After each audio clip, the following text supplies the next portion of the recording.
Hey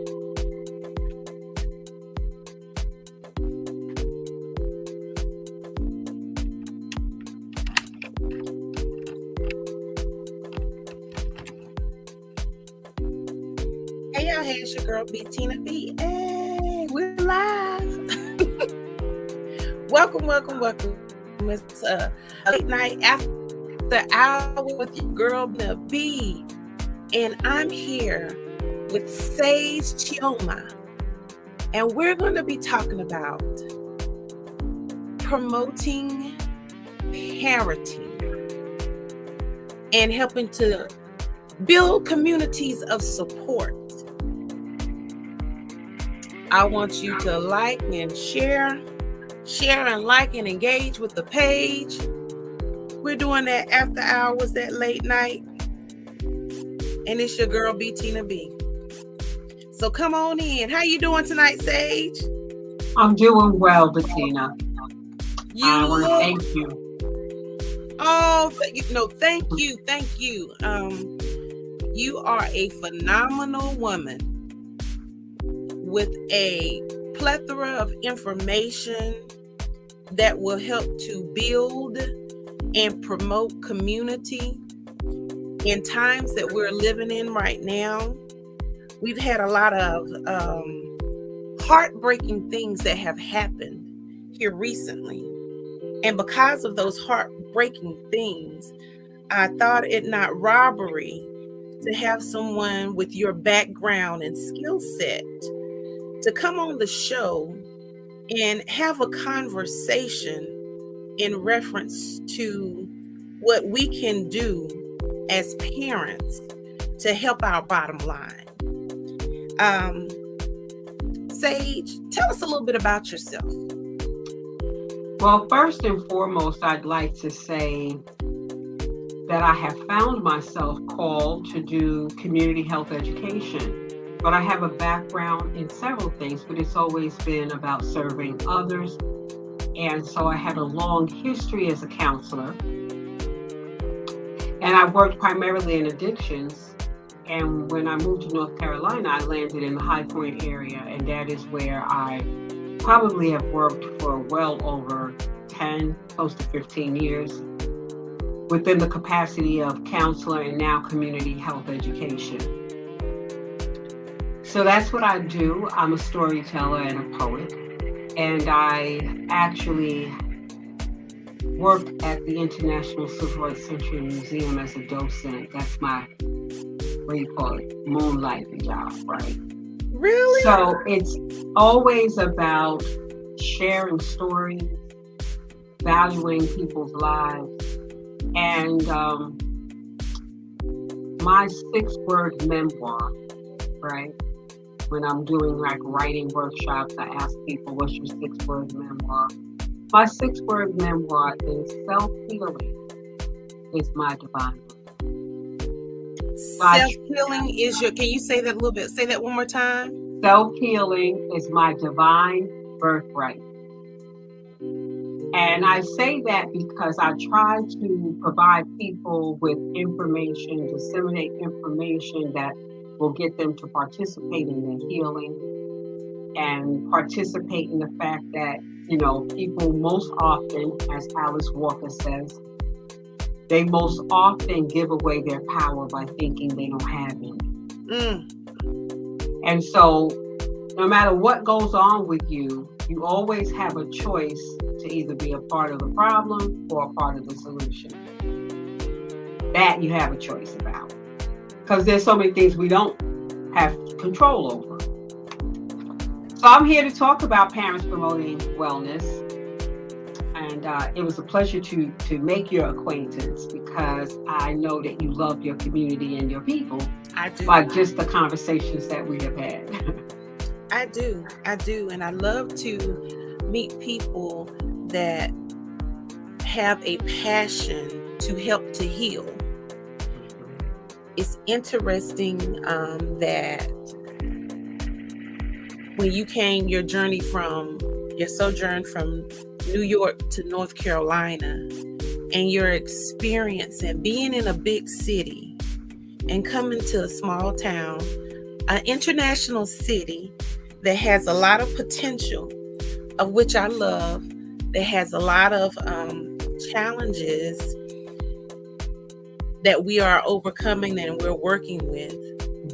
And you see the need to, the desire, and have the desire to help to uplift. I want to applaud you for that.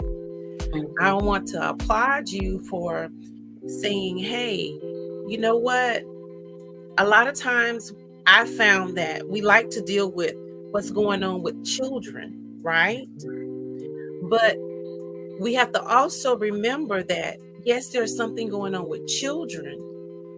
However, the parents are the ones that have to guide the children into the path that they must go in order to grow and be able to be effective in their community, in our community. And so myself, I was a parent. I am a parent, but my son is grown now, I'm married, but they're always our babies. I got pregnant at a young age. And so in my community, there's a lot of that has gone on. You have babies raising babies. Now, I was a fortunate one because I had a support system. I recognized that without a support system, I may not have fared as well as I had I not had one. And so what can we do to help these parents that are out here that are find themselves perhaps raise a baby raising another baby that may not have the support system, or may even just don't know which way to go because their parent didn't have the support system? Well, I'm going to just talk about what motivated me as far as parents promoting wellness. I work for an agency called Alcohol Drug Services. It's been in the west end of High Point for probably over 30, 40, going on 50 years. And it was one of the first agencies to address alcoholism and addiction. We know that there's a big stigma attached to this. So now that mental health is center stage in our country, we're working to reduce stigma around it. So when I would be as a community health educator, I'm a prevention and early intervention specialist. Now that's primary prevention. What it means is we do all we can to educate young people so that we can either delay the onset of them experimenting with anything or actually prevent them from ever trying it at all. And we have different methods, but one of the things we work with is evidence-based curriculums that the state approves. And we go into schools. Like I might go into a school and do the whole 9th grade class in 4 weeks. I might go 4 days a week or 2 days a week, and I work with the gym teacher or the health educator. And I will be teaching them about stereotypes. I'll be teaching them about what it does to the brain, how their brain is developing. Or I might go to a health fair in the community and set up a table and just raise awareness around the issue. But we have a program called Lifestyles. And Lifestyles is when a child is indicated, meaning they got caught at school either vaping or they got caught with alcohol, or they were smelling of marijuana or something that would indicate that they might be experimenting. They, in order to lessen the suspension, which could be 10 days, they get like 2 days suspension, 3 days, and then they add a 6-hour workshop that me and my colleague, Ms. Vasquez, we have to educate parent and child. So they think it's a punishment until they get there, and then they are like, okay, I learned something, and I'm dealing with the consequence for having to sit through this 6-hour workshop with my mother or my father. Now, interestingly enough, I began to notice after about 2 years of this that the parents didn't know how much support they needed until they got some. And the support was coming in the fact that the best resource for them is other parents. Oh, absolutely. So all of a sudden, the whole energy would shift in the room, and they were talking and they were opening up, and the children was really getting to have a dialogue that parents are afraid to talk to their children about drugs and alcohol. They're afraid to talk to them about sex. Why? Not all parents, but a large majority of them, because you see your child as innocent and you don't want to be the one to interrupt that innocence. But what they fail to realize is that if you're not talking to them, somebody else is. And with social media and technology, it's 24/7. Every value you might have and everything you keep at bay is right in that child's bedroom. Every value that you have that you don't want them to not, there's someone with opposite opposing views that has your child's ear in that earbud, has your child's attention through social media, has your child's, undivided attention. Because it's one of the big things teachers are struggling with is them cell phones in the classroom. All right. So when I noticed this, I kept talking to the director at the time that these parents really need support, and they're not getting the support. And the moment something goes haywire, we're reading about it on the news, and everybody say, well, where was the parent? And in a lot of cases, you should be saying that. But however, where was the support for the parent before this got to the place? Or was the parent too ashamed because they knew they would be judged? Was the parent afraid to even admit they needed help? Or was the parent working 3 minimum wage jobs and thought, loving my child is keeping food on the table and a roof over your head? That's enough. Because I grew up in an era where, don't you know I love you? Didn't I just make sure you had your new school clothes? Didn't I just make sure there's food on the table? And it's a given. It wasn't a whole lot of emotional So I say all that to say that I kept talking about it, and finally this sister wrote a grant, the director of prevention at that time, because the prevention team of alcohol drug services serves about 7 counties. Okay. And we go out and we educate the community. We do town hall meetings. We focus on building coalitions around underage drinking and educating people about safety and locking up your medication and all of those different things to decrease overdose. So when I kept talking about it, it was a gap in services. It's what the agency wasn't offering. It's what most agencies don't offer. So before she left the agency to move on to bigger and brighter things, Dr. Angela Maxwell, she wrote the grant, and the state really did want innovative strategies. And they said, okay, this is a restorative healing circle you're going to do, and you're going to educate parents. Can't wait. Because parents, it's like herding cats. They got too much to do. They don't need another thing. So most of the time, like I said, they don't know they need the support until they get some. And so Parents Promoting Wellness was an idea. And now we have the funding to do it. We'll be launching June 8th. And what it is, I'm really reaching out to community partners, so I'll explain that. But the COVID-19 pandemic has significantly impacted families with ongoing challenges. And most notable is the mental and emotional well-being of both the parent and the child. It's been greatly compromised. So now, 2020, we hardly had anybody coming in because the kids weren't in school. But as soon as they went back to school, we noticed that the kids were presenting with more severe symptoms of experimentation and much younger. Although Lifestyles was just for high school students, we were getting 15-year-olds. Instead, we used to get 16, 17-year-olds. And middle school presents challenges as well. So we know that the shared trauma from the continued uncertainty, the sudden loss, and all of that has left everybody a little bruised and battered. But there's such thing as invisible disabilities. Like if you have, a disability that we can see, you get sympathy. But if you have a disability like depression or anxiety, people think you're just flaking off, you know. Right. You could be depressed and your family is saying, why don't you go look for a job? Or you could have social anxiety and they don't understand that you are not showing up in spaces because not that you're being rude, because that's what parents need to know what they're looking at. They Right. might notice a change in friends and still don't know your child is not only using, they're addicted to that thing. So when you keep saying, I want you to stop, they can't stop.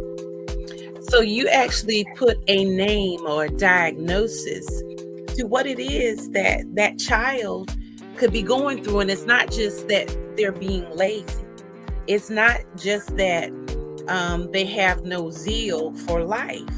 You're actually talking about clinically diagnosable things that are affecting children that are in your household that we are, because we've maybe heard, you know, oh, you just don't want to do this, or we're busy with our lives, or trying to work those 3 jobs to make sure that there's a roof over your head, food on the table, things like that.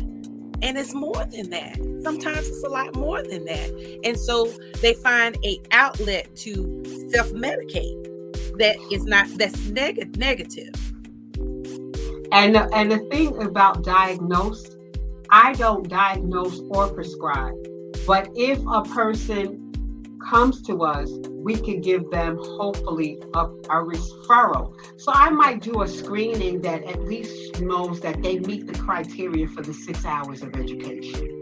And those 6 hours of education, the first 2 nights, we're letting them know, and look, these are the different categories of drugs. We're finding out how much they know about it. How much do you know about marijuana? What are some of the slang terms and names for marijuana? What parts of the mind and body does it impact? What's the dangers of it? Oh, what about prescription drugs? And we have this little kind of activity that we do just as an icebreaker. But then we will show them a film about the developing brain, because your brain is still under construction until age 25. What does that mean? That means at 21, legally, you can purchase substances, alcohol, or whatever. But biologically, you may be grown on paper, but biologically, you are not. And so little things like that is to help the parent understand and the child understand, because we haven't had these conversations. One, because there's that part about stigma in Black communities. We always thought to seek help in that area, you had to either be wealthy, white, or just plumb crazy. There was no in between, right? And it was not about getting help. So now I couldn't understand how, as African American people, we went from not wanting to talk to a qualified professional to airing everything on reality TV. Don't do it. I was like, the young lady, her mom just passed away, Frankie. Her daughter's name was Keisha Cole. And I was like, you and your mom have all these unresolved issues that have never been clinically treated or no intervention. And now in front of millions of viewers, it was like Black people just took a big, huge jump. I was like, well, this is interesting. So anyway, what I am saying, in our lifestyles class, the second night, we make them aware of consequences. And we talk about the legal consequences because you're under 21. The legal consequences if you do something under the influence and charged as an adult. I want you to stop right there, because you said something that was very powerful, that resonates with me. That at 21, you're still not grown, because your mind is still growing till age of 25. Absolutely. But at age of 18, when we graduate from high school, what have we heard in some households? You know, at 18, you grown and you getting ready to get out on your own. But what is actually happening is that you're still developing. There are still developmental processes that still have to take place. Hearing what you're saying just now. Am I correct? Well, that's part of what Parents Promoting Wellness is going to do. I'm going to finally tell the community what the experts know. You feel me? That's Because the experts are always talking about us as if we're not in the room. And the experts, because they've gone to school, are withholding some of this information until now, because we didn't really have, when I was growing up, the technology to take pictures of the brain and do imaging. And the MRIs are so sophisticated and CAT scans are so sophisticated. You can see everything now. So right. they could actually see things now that they couldn't see back then. And so that's important. And the second night, when I talk about consequence, that's also a consequence, because guess what? When we think about consequences, you have to be reminded that there are consequences. And so in our community, people don't get second chances. You have other communities where their children, or other communities where they might have more capital resources based on the social determinants of health. And so that's another thing parents will learn about. So parents promoting wellness is going to be a mutual support group that we're building. And it's like building a car while pushing it uphill. And the big talk is about trauma-informed communities, trauma-informed professionals, so that if somebody gets shot on their way to the store, you can't automatically assume they're a gang member when they get to the hospital. And instead of being cared for, they're being frowned at. Right. By professionals because of culture. So social determinants of health means, what side of the tracks are you on? Will you get better access to health care? Will you be treated a certain way when help arrives? Because help could arrive and it goes south, right? Right. So parents are going to learn that all of these things are in place, but what skills can you develop? Communication skills, just having the information of parent advocacy. Suppose you were a parent who had involvement with DSS. If you were a parent who had involvement with DSS and you turn your life around, you will, for a very long time, have to be an advocate for your family. Because you're going to be talked to in certain ways, looked at in certain ways, until you gain the skills to communicate. You link up with other parents and y'all start saying, because it's a whole movement across the country of people who came through DSS and they belong to parent advocacy groups now, so that they get treated fairly by the system, because they could be on the other side of a problem and still be treated like absolutely of judgment.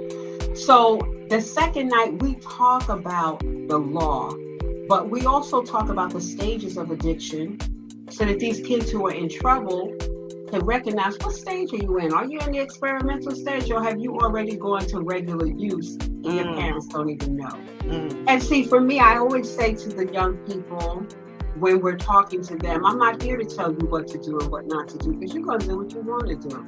True. But I am here to give you information that will help you to make an informed decision.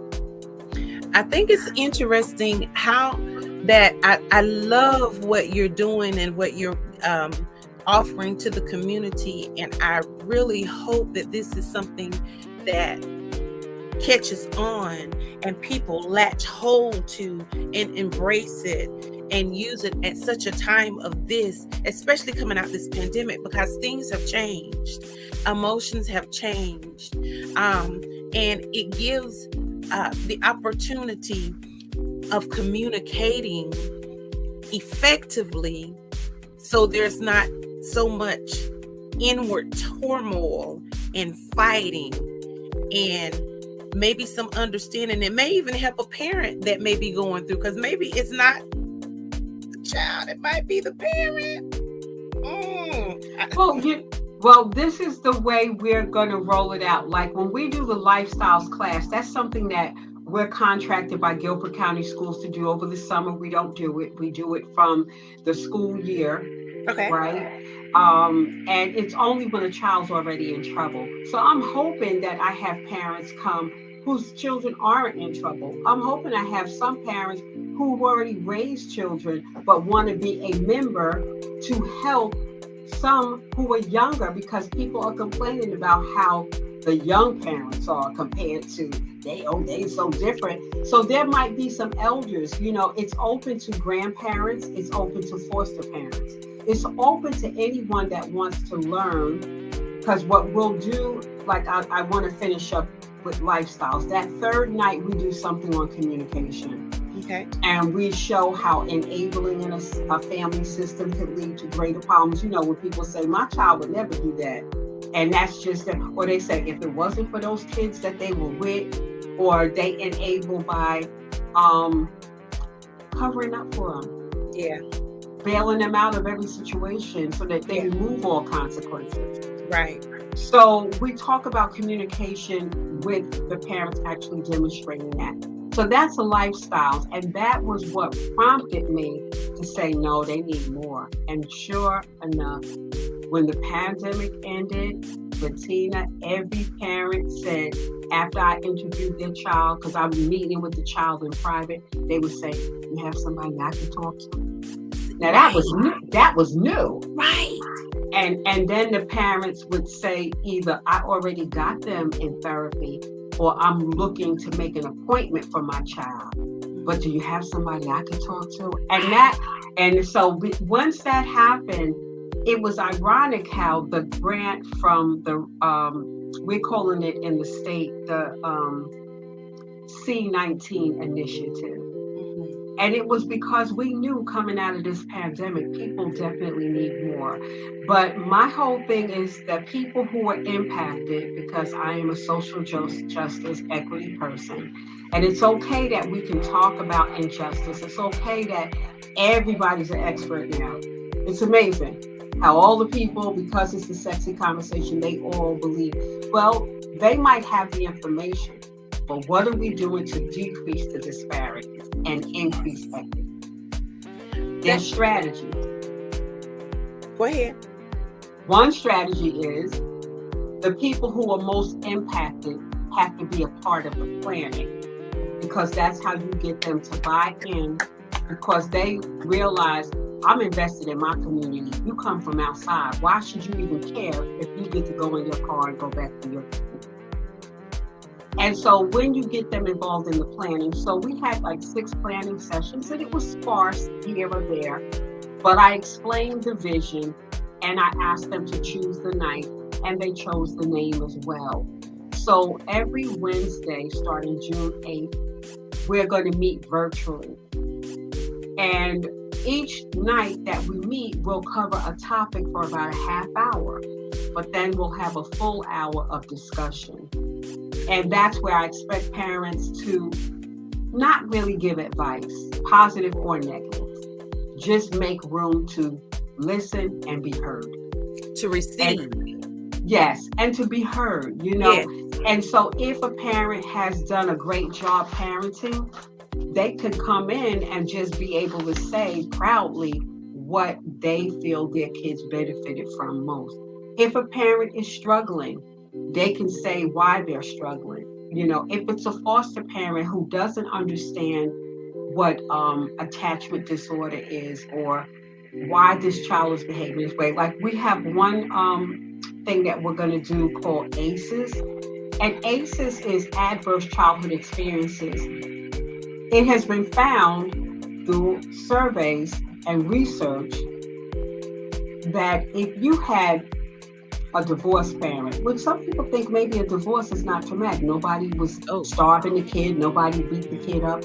Say you had a divorced parent. Another parent was too depressed to really care for you. Or you possibly got bullied at school. And then you might have had maybe something else go on. Parent might think you're getting through all of it, but really it could be leaving invisible scars. What they have said is that the body keeps the score. So in our community, although we might feel like, oh, I'm not eating right, so we beat ourselves up because we're not eating right. I have hypertension maybe because I've been eating pork my whole life. But what we don't know is those emotional scars also lead to disease, not just mental illness, coronary diseases, hypertension, all of that from when you was this high, a doctor could predict that you would have it as an adult because of some of these things. So it's maybe too late for me, but raising a child, I could say, let me tell the pediatrician a little more about the backstory, and that's one of the things we're going to cover, because ACEs is adverse childhood experiences. So we also will be doing a few giveaways, and that's some things that parents can do with their child to create positive childhood experiences.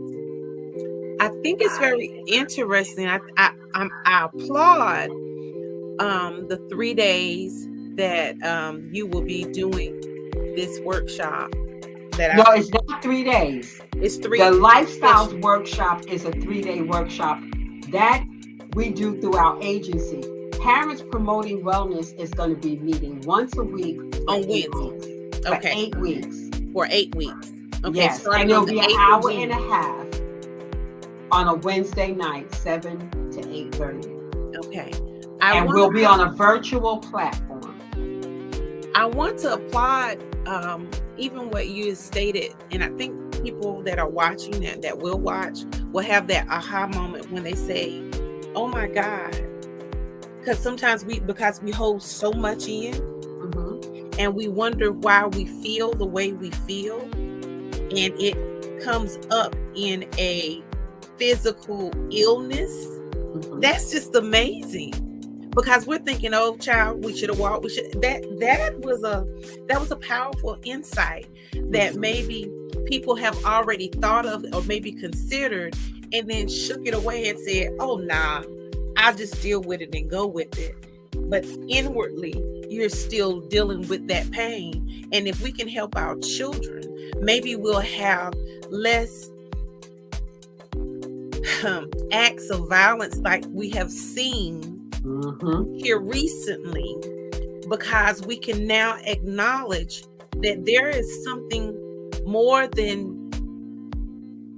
what we think is going on, because we've been educated and exposed to what the doctors didn't tell us back then, but we have been aware of now, and have the revelation to be able to access help and do something about it.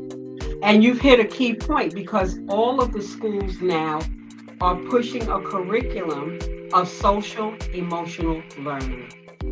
And what that means is they're teaching children as early as kindergarten and first grade to identify and verbalize their feelings. Because if you don't talk about it, you will act it out. And if you don't act it out, chances are you're going to medicate it. And so that's all a part of prevention too, is learning how to communicate your feelings so that you don't hit somebody.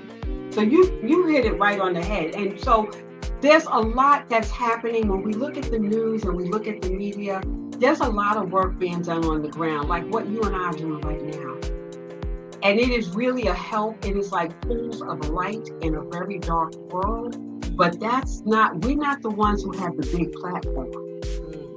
But there are people and there are teachers. I mean, it's so heartbreaking. The teacher that was killed, her husband died when he found out his wife died.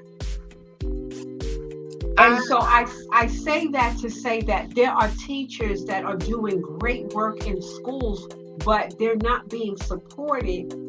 One teacher just recently went before the school board. He had just got Teacher of the Year, and he left the school system in that county, and he told them, he laid out the reasons why. And so I say social emotional learning is a curriculum that is being pushed, but then they got that testing thing where they got to test all the kids, and they got to get this test, and who cares if you learn anything, just pass the test. I had a lady, when they first started that testing, she was telling me the night before her daughter's stomach was so sick. She said, and she's only like 8. And I hate, she's like 8. I hate for her to be so nervous and have such anxiety the night before school. So that was 15 years ago. So imagine the momentum and the charge that has compared to social emotional learning. Social emotional learning, we're just introducing, right? Mhm. Parents need social emotional learning too, because if they become emotionally competent parents, they can raise emotionally competent children. And it extends even to your workplace, Yes, because ma'am. it helps you to cope.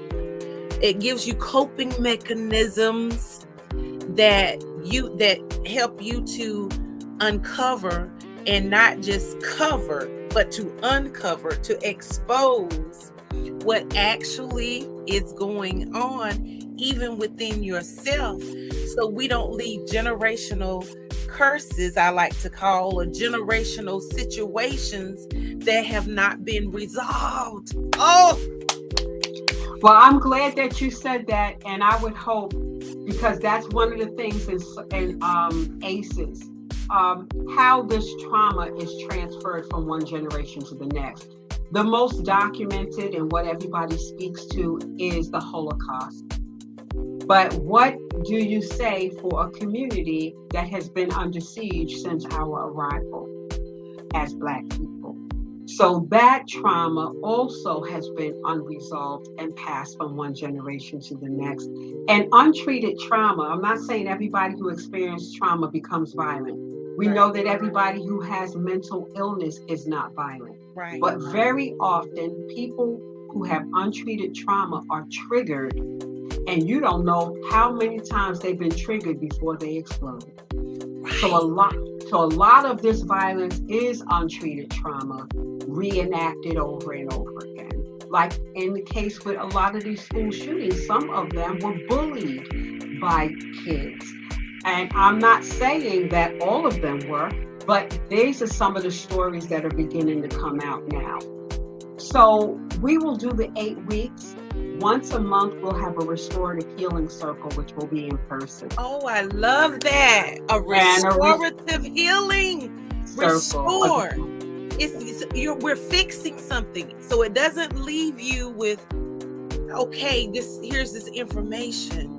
But look, let's come back and let's check in. Yes, and so each month there'll be some refreshments served, so we'll be there early enough. Our restorative healing circle shouldn't be more than an hour, but if there's a big enough circle, it might be an hour and a half, or we might need to break up into smaller groups. But a restorative healing circle is at least no hierarchy. Everybody's equal. Everybody's heard. There are certain agreements that we have. We have our talking stick, and circles go way back to Native people. Yeah. And circles were a form of restorative justice. You know, justice is synonymous with healing. But because we only know criminal justice, which is only one form of justice and the most profitable, there are many forms of justice. And true justice brings anybody who's an outcast or who has been a perpetrator back into the fold through the process of amends and atonement. So that is really justice. If you just punish people and criminalize them and banish them, the community has lost It's suffering. Right. And the community has lost a vital life force and Yeah. a lifeline, a father, a brother, Mhm. somebody that could be building that community is now extracted from it. And then we look and say, why are we declining? Well, there are certain things in place that are outdated. So the restorative circle is almost like, oh, so what's old is new, or what's old was right, because they used it to solve conflict. In the Gullah Islands, they used to have like the elders, and they would go to the church house, to the prayer house, and the elders would sit, and if the person did something wrong, the elders would say, what you gonna do to show that you're sorry, not just say it. Right. And that person was given almost like community service. They had to prove, and then they were brought back into the fold. So our restorative circle is not about conflict, because they were using them in schools in Chicago where there was a lot of conflict in the schools with the children. it really is just a place for parents to be heard and to listen and to sit in the shelter of one another and to build a sense of community. And we'll also have a town hall in September. So those are our major components of Parents Promoting Wellness. And each week that we'll talk about resilience theory. Look at your smile. Thank you. I love the support in this space. This is a beautiful space you created. And that's what I want Parents Promoting Wellness to be. I want parents to create safe space where they could come and just, and dissemination of information is my role and directing the traffic, but we're all building this together. And hopefully it'll be Guilford County's true mutual parent support. I have some young people that I really want to highlight. One young lady is Kiara Hereford, and her organization is called Speaking of Grace. And her focus is on maternal health because Black women are still the most likely to die in childbearing. And in 2022, I mean, that happened before people could even make it to a hospital. In 2022, even someone like Serena Williams, I mean, she almost lost her life having her baby because nobody was listening to her. And she's got plenty of health care and access. But did you hear what you said? That word listening, because when we're speaking and when we're saying things, and sometimes we're saying, this is help. And then because the voice has been silenced, we don't know what to do with it. We lose that because we're saying help. We're asking, but because of our strength, because we raise everyone's children, and because we have to be the mom and the dad. I'm not saying it's just us. It's in all communities. But you will see it a lot more in African American women caring for superwoman syndrome. Yes. We're made with that strength, but it's killed. It has killed so many of us, and the vulnerability to change the narrative. And you just did, just by shedding light on it, because you are a strong Black woman, and I am a strong Black woman. But why should we have to be all the time? All the time. Our vulnerability is a form of strength too. Admitting that you need help is a form of strength as well. And we're not geared that way. But you said that. Even with Serena Williams, they did not hear what we said. They diagnosed what they thought. And so at some point, when we're asking you to listen and to engage. That's what the community, that's what the BTW show is about, is showing some things that we may not have really paid attention to. And once we show, offering and connecting with women like Sage Chiamore, that is promoting parenting and has a lifestyle and an ACEs class that fosters communication between parent and child and parent to build a community that can be strong and that can overcome things that have held us captive for years.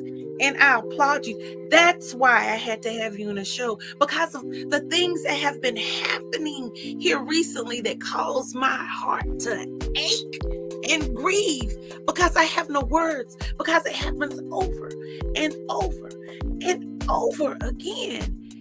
And you become numb. But then a breath of fresh air come in just like you that says, yes, honey, there's some hope.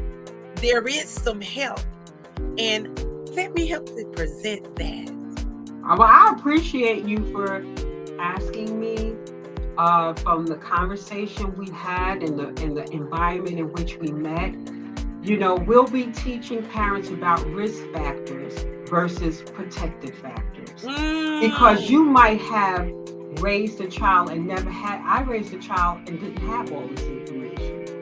And I didn't realize that risk factors could very well be turned into protective factors, or you might think you're protecting your child, but it could be somebody in your very own family who doesn't share your values.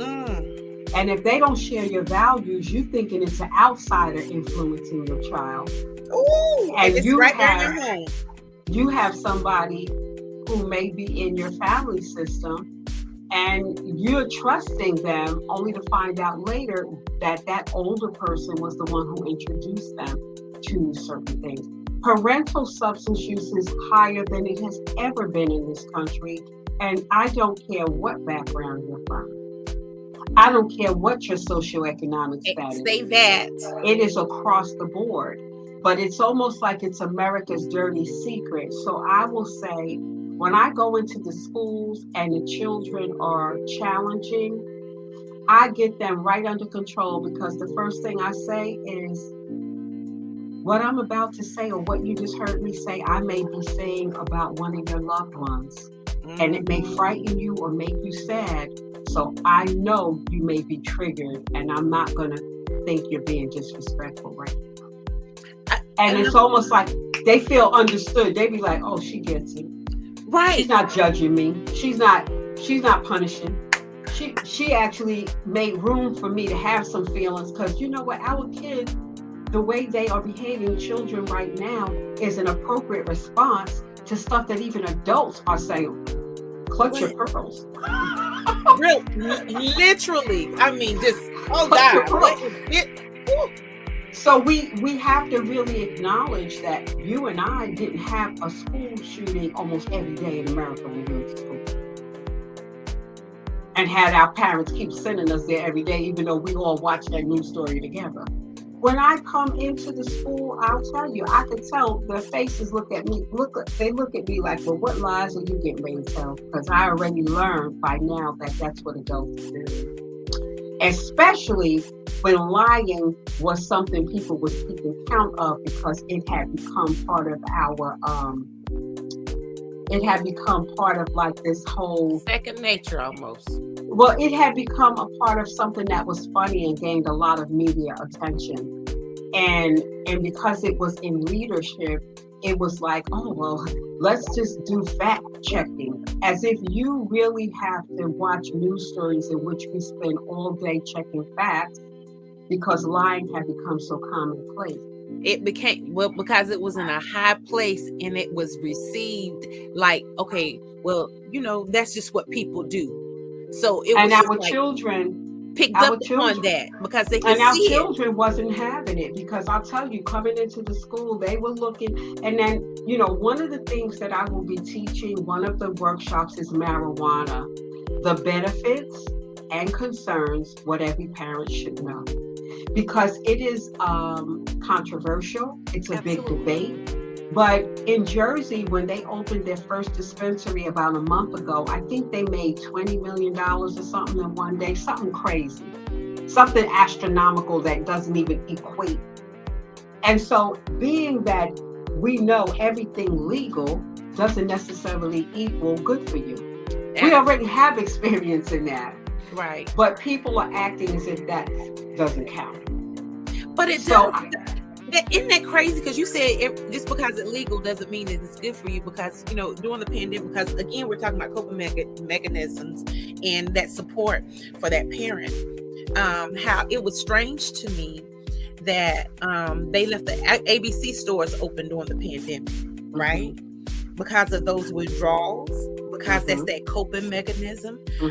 Because that doesn't mean it's necessarily good for you. I mean, in my family, there's alcoholism. I know it. That's why that's why I've chosen in my life to be conscious of drinking, right? I have a glass of wine, but being drunk as a lady, not my thing. I like to have control of my faculties. Have I ever been drunk? Yes. Okay. truth. But see, I want people to know that that is a truth. That but I came to a conscious choice and a decision that not being able to have control of my faculties is not some place that I want to be. Yes, and as a matter of fact, you can drink responsibly because you are not addicted to alcohol. Right. I have an allergy to any chemicals, including caffeine. Wow. I love it. And so you made a valid point, and I'll get back to that. When you talked about the ABC store and withdrawals, the ABC store was not the only thing that was permitted to stay open. Gun shops were also. And so what I want you to note is that even the department in government, alcohol, tobacco, and firearms, that's a whole department in government, right? Girl. And so notice they're clustered together. So this whole system that we're in, it has run the way it has run, and it's running its course. It's not that everything is what they say, it's broken. No, right. It's working the way it was designed. It was set up to work. And it's affecting who it's supposed to affect too. Ooh. And now, so for all of us, well, because we're all human and we're all in this together. You look so beautiful. We're all human and we're all in this together. No matter who it was designed to affect, it impacts all of us because we're all connected and we're all one and we're all in this beautiful life. This is a beautiful life. And I said to somebody just the other day, one of the first laws of nature is self-preservation. And when you can't recognize your own species, you're so afraid of it, you'll just gun it down.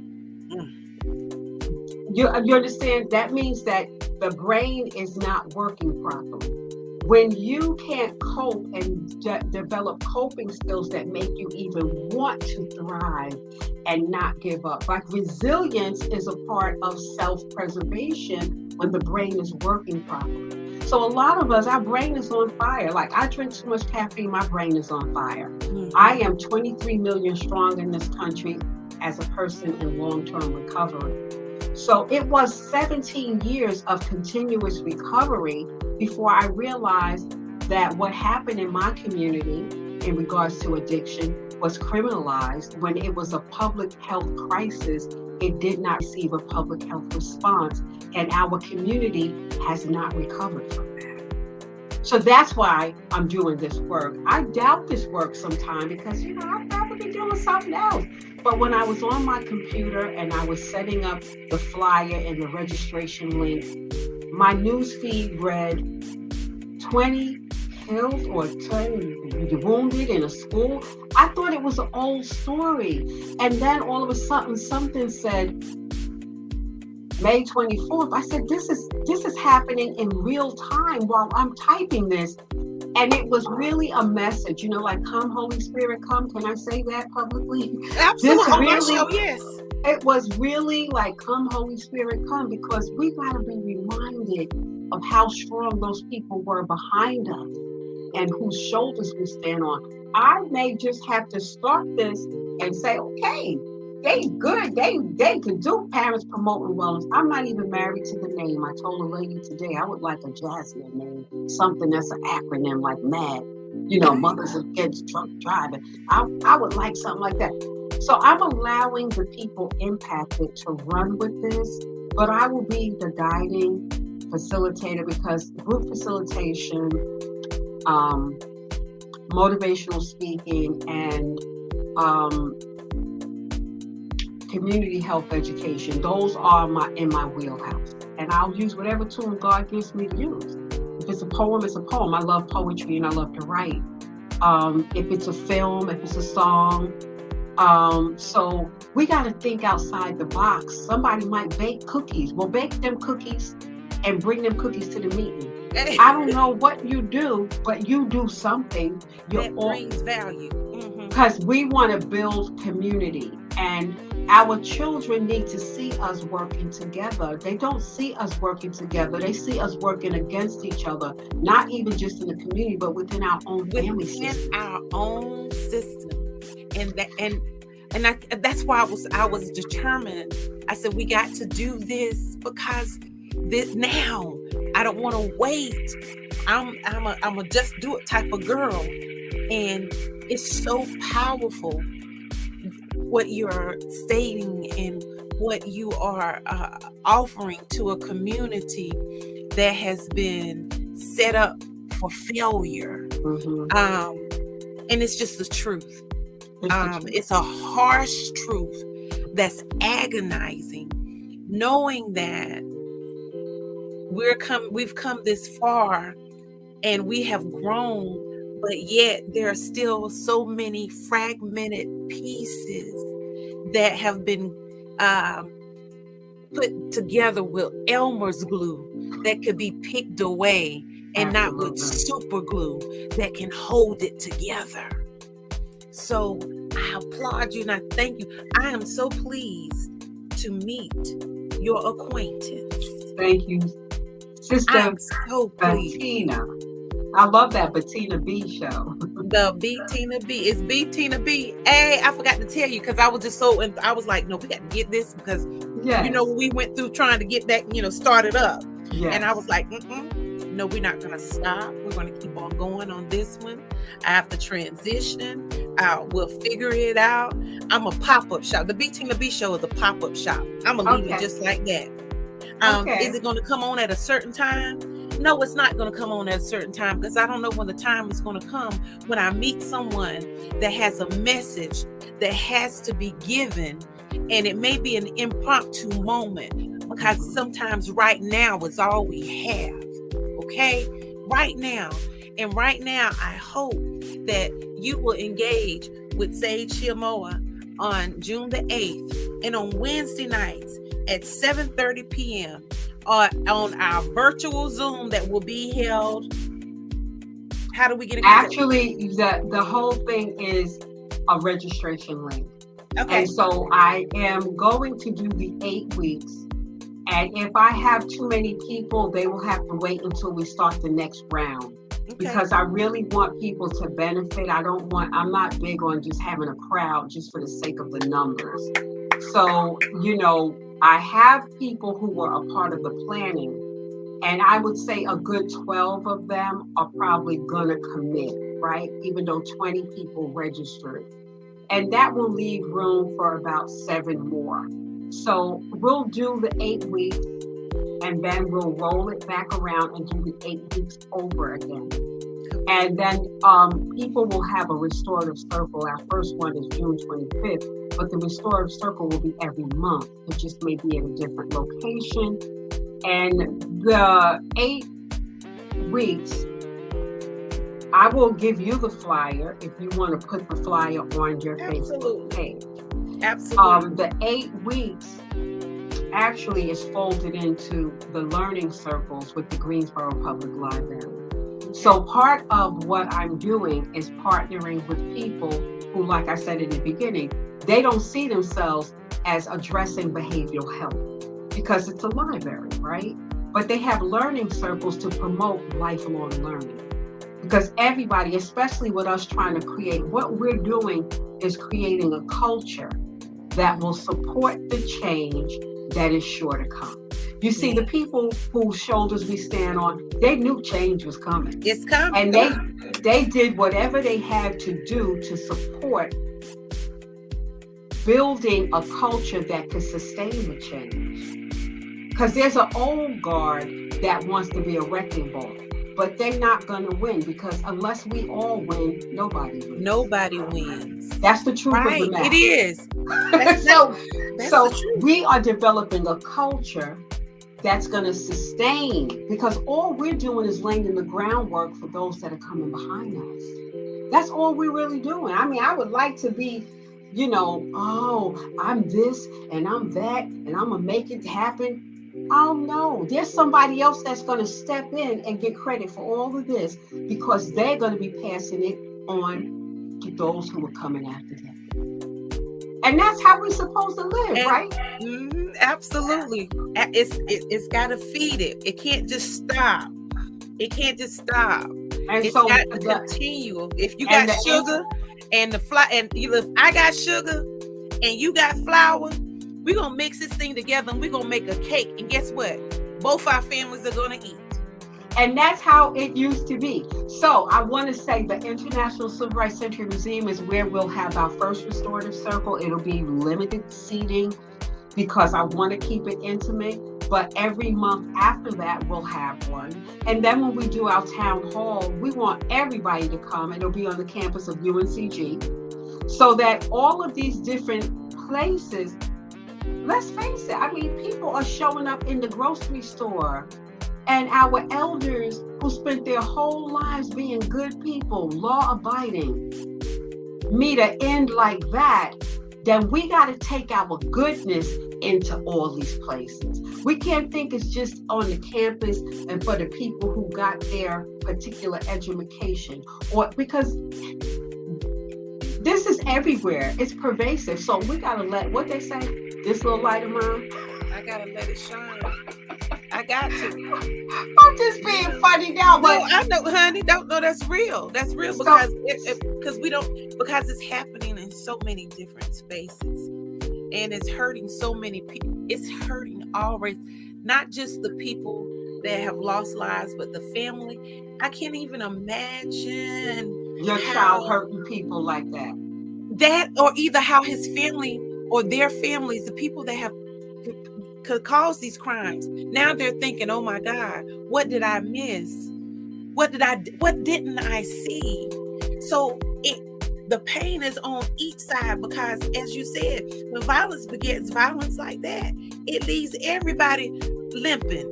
It leaves everybody with a hurt arm or with pain in their heart or anger or distress or whatever it is. I mean, I can only imagine. And so when I look at the whole, one other thing we'll be offering too. And so let me just lay it out again before we conclude. We're going to have the 8 sessions, and it'll be Wednesday starting June 8th, ending July 27th. We'll take a week and then we'll start the other 8 sessions, which will be the same core curriculum or classes. And it's not like we're doing a curriculum, because what we're doing is just information dissemination real quick. And then people are talking and they're sharing information, right? In between, there'll be little things they can read, an article. There might be a little video that they'll be sent, or they can access the library's website to pull up articles that they can bring for discussion, right? Mm-hmm. Then we'll have the Restorative Circle, which is in person, but then we also, and there'll be refreshments too at the Restorative Circle. And then we're having the town hall in September, but sometime in the fall, we're going to have a mental health first aid class so that people we're first responders. Church people are first responders. We talked about that. Yeah, talk about that. Talk about that first responder. Let's explain that one more time. I really want you to hone in on this. Because we like to think that a first responder is after you call the ambulance and after the EMT get there. But very often, we're the first to see the symptoms of our brother or our sister. A teacher might be the first to notice it, or actually a preacher or somebody in the church. So if somebody's having an episode where they're having a panic attack, you're a first responder. You should know how to help that person either calm down or get them immediately to someone who they can talk to. And so mental health first aid is an 8-hour training. What's important is you get to know what the symptoms are, because we say mental illness. Well, there are different forms of mental illness. There's a disorder, and then there's like, I could have anxiety, but it's not diagnosable and doesn't need treatment. Somebody else could have anxiety and have to actually be medicated. And when we say something like depression, a person could be depressed but not clinically depressed. Clinical depression might mean there's a chemical imbalance, and I don't care how much you exercise, I don't care how much you change your diet. You may just be like me. I have seasonal depression. These 4 days without sunshine, by the 5th day, my energy is a little low, right? If I, in the fall, I need sunshine. Anxiety, there's like 12 different types of anxiety. One person might have a panic attack. The other one it's almost like they're having a heart attack. And if they go to the hospital, they actually put the EKG machine on them because it's like a simulator. It almost really looks like a heart attack. Somebody else might have to go to the bathroom and they think they got food poisoning. Food poisoning. And it might not even be food poisoning. It might be the anxiety. Some people have social anxiety, where everybody, why you don't ever want to go nowhere? How come I can't get you to come out? Why you? And the person doesn't want to tell you the truth, that my palms be sweating, my heart is racing every time. So when we are in mental health first aid, we're breaking down that because we have 8 full hours. What do? There's a formula, right? You assure the person, I'm here to help. You listen. You assess the situation. Is this person a danger to themselves or others? Am I in danger by coming upon this person? So that maybe, just like Virginia Tech, let's use that as an example. There was a shooting at Virginia Tech. There's a poet by the name of Nikki Giovanni. Have you ever heard of her? Oh, girl, what? Yes. Okay. And Nikki Giovanni had kicked that kid out of her class. He was in her class and she terminated him from her class. She didn't kick him out for the day. She had him removed from her role. There was something that she saw. And so I want us all to be equipped enough. If we have a CPR, you come to the person's aid. You get them to the proper intervention, or you get them to the proper professional treatment that they need. Right. You call the emergency. So we want to be able to do that for mental health now for our communities. We also want our communities to know that trauma has impacted you. And I mean, this eight sessions is open to all communities. White, Black, whomever. It's open, like I said, grandparents, foster parents, anybody that's caring for young people. But I want to say, when it comes to our community, the African American community, trauma-informed is very important because we have endured the most trauma for the longest extent of time. It has been relentless and nonstop, but we're the last to know that it's trauma. We think we're just behaving badly. When you talked about systems and possibly being designed, people will say, well, there's so-and-so, they made it. And they was under the same pressure.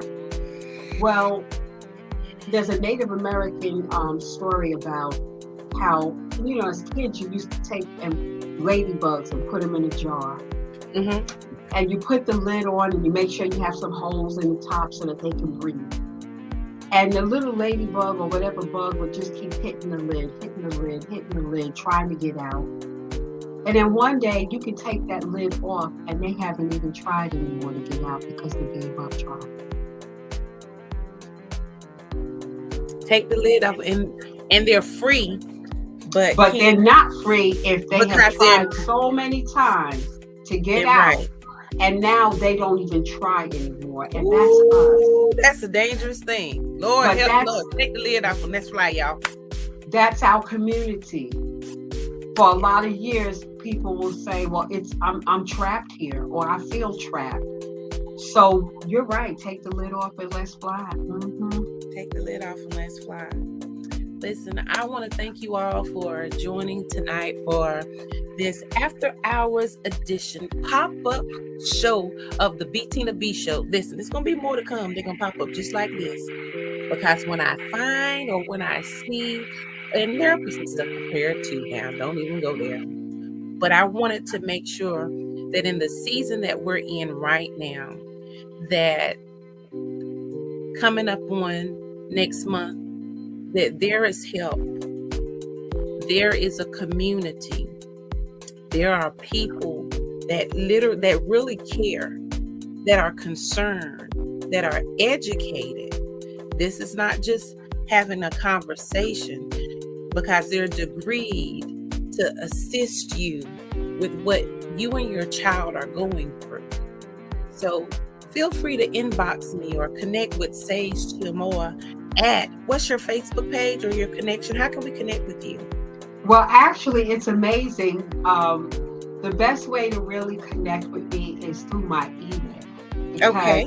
I'm working for an agency. And so the agency I work for, and then my consulting business is up and coming. So the best way is to just put my email address in, and What's your that would be SCHIOMA@ABSYES.org. So that's my first initial and my last name, which is Chioma. And did I say it wrong? Was I saying it wrong? Yeah, it's Chioma. Oh, Lord. And that's the best way to actually send that. And I would respond with a registration link, because in order to come into the classes, everybody has to be registered. And we will make sure that you get the Zoom link for the night that we are actually going to be meeting. Okay. Chioma. Lord have mercy, I was tearing it up.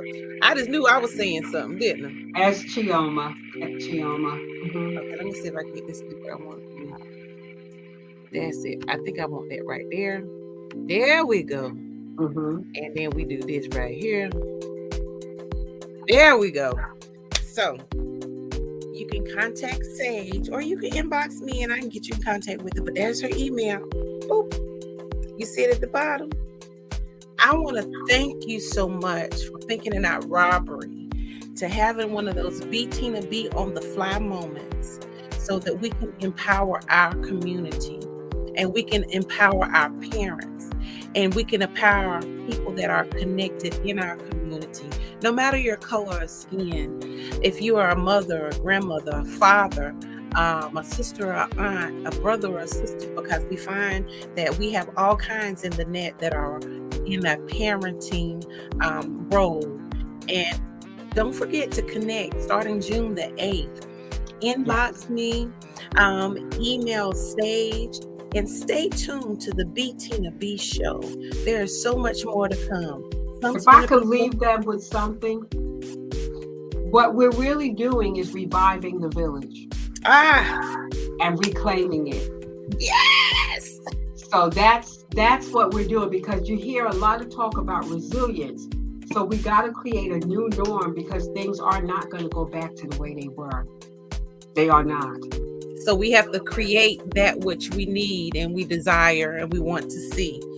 Hey, and you can do that with me, Be Tina Be. Listen, don't forget to laugh a lot, to love a lot, and forget me not. It's your girl Be Tina Be on the fly. And good night. Thanks so much.